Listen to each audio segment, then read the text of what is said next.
Hi friends, welcome to our channel. నేను మీ MPR. Andhra Pradesh రాష్ట్రంలోని మంత్రులు జగన్మోహన్ రెడ్డి గారి మీద నోరు పారేసుకోవడం, మాట్లాడటం తప్పితే రెండోటి తెలియదు. ముఖ్యంగా ఈ మధ్య జరిగిన 2-3 సంఘటనల గురించి విపరీతంగా మాట్లాడుతూ ఉన్నారు.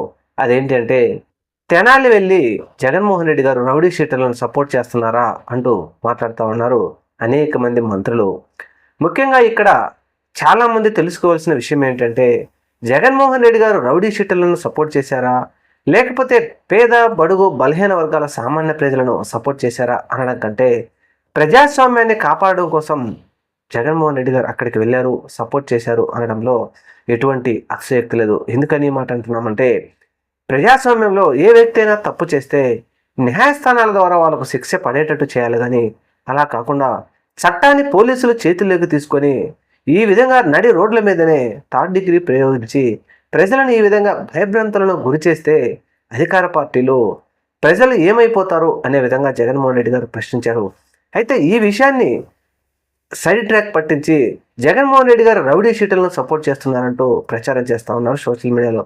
ఇక్కడ గమనించవలసింది ఏంటి అంటే, ప్రస్తుతం అధికార పార్టీలో ఉన్నటువంటి ఎమ్మెల్యేల్లో సగానికి పైబడి అనేక మంది మీద 10 నుంచి 15 వరకు రౌడీ షీట్లు కేసులు ఉన్నాయి. మరి వీరందరికీ తెలుగుదేశం పార్టీ ఎమ్మెల్యే సీట్లు ఇచ్చి ఎందుకు గెలిపించి అసెంబ్లీకి పంపించినట్టు? ముఖ్యంగా చింతమనేని ప్రభాకర్ రౌడీ షీటర్ కాదా? రౌడీ షీటర్ గెలిపించి ఎమ్మెల్యేని చేయలేదా? జోలకంటి బ్రహ్మానంద రెడ్డి పలనాడు ఏరియాలో రక్తం తాగే జోలకంటి బ్రహ్మానంద రెడ్డి ఎమ్మెల్యే సీట్ ఇచ్చి గెలిపించుకోలేదా? ఇతను రౌడీ కాదా? వీరయ్య చౌదరి తన కార్యకర్త అతని మీద జైలుకి వెళ్ళి వచ్చినటువంటి అతను చనిపోతే, వ్యక్తిగత గొడవల్లో అతను చనిపోతే ముఖ్యమంత్రి హోదాలో చంద్రబాబు నాయుడు గారు అక్కడికి వెళ్ళి వారికి సపోర్ట్ చేశారా, చేయలేదా? ప్రతిపక్షంలో ఉన్నప్పుడు రౌడీ షీటర్ అయినటువంటి తన పార్టీ కార్యకర్త చనిపోతే అతని శవాన్ని మోయలేదా? ఇవన్నీ ఎక్కడ దాచిపెట్టుకుంటుంది కూటమి ప్రభుత్వం? ముఖ్యంగా తన పార్టీ కార్యకర్త రౌడీ షీట్ అయినటువంటి ఒక వ్యక్తి చనిపోతే తన కుమారుడికి ఖచ్చితంగా గవర్నమెంట్ జాబ్ ఇవ్వాలని రాష్ట్ర క్యాబినెట్లో ఒక నిర్ణయం తీసుకోలేదా?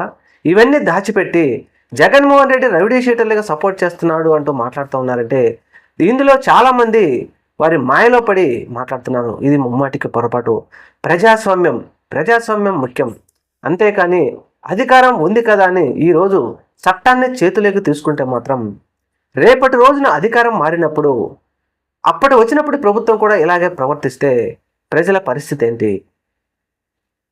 చట్టాన్ని చేతిలోకి తీసుకోకుండా న్యాయస్థానాల ద్వారా శిక్షలు పడే విధంగా చేయాలి, కానీ ఇది తప్పు అంటూ జగన్మోహన్ రెడ్డి గారు ప్రశ్నించారు. కానీ దీని వక్ర భాష్యాలు చెప్తా ఉంది ఎల్లో మీడియా, అధికార పార్టీ.